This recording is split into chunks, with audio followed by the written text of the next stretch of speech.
सहारा enterprises तुमच्या स्वप्नातली गाडी आता कमी किमतीत.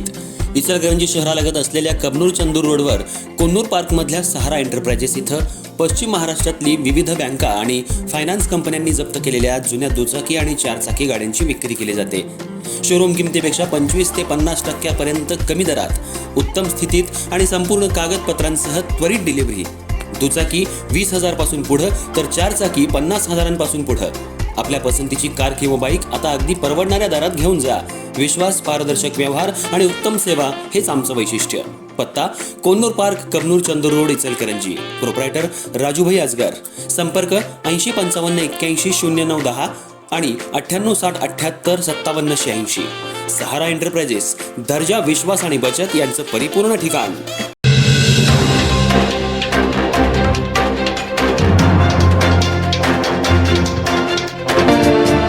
इचलकरंजी परिसरातील शहापूर इथं जुन्या वादाचा राग मनात धरून एकावर चाकू हल्ला केल्याप्रकरणी गणेश रावसाहेब सदलगे याच्यावर शहापूर पोलीस ठाण्यात गुन्हा दाखल करण्यात आला असून आज त्याला न्यायालयात हजर केलं असता न्यायालयानं 2 दिवसांची पोलीस कोठडी सुनावली.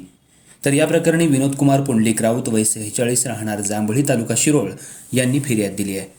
शहापूर येथील MSCB पॉवर हाऊस जवळ दुपारच्या सुमाराला फिर्यादी विनोद कुमार राऊत, राजू कांबळे आणि गणेश सदलगे हे एकमेकांचे परिचित असून गणेश हा पूर्वी राऊत यांच्याकडे कामाला होता.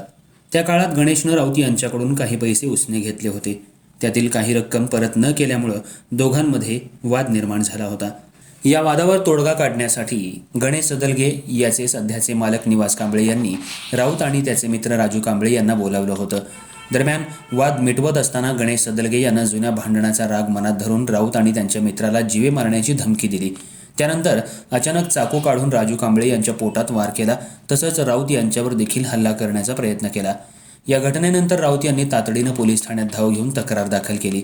त्यानुसार गणेश सदलगे राहणार गांधी पुतळ्याजवळ, इचलकरंजी याच्यावर भारतीय न्याय संहिता कलमांतर्गत गुन्हा दाखल करून आज त्याला न्यायालयात हजर केलं असता न्यायालयानं संशयित आरोपी गणेश सदलगे याला 2 दिवसांची पोलीस कोठडी सुनावली.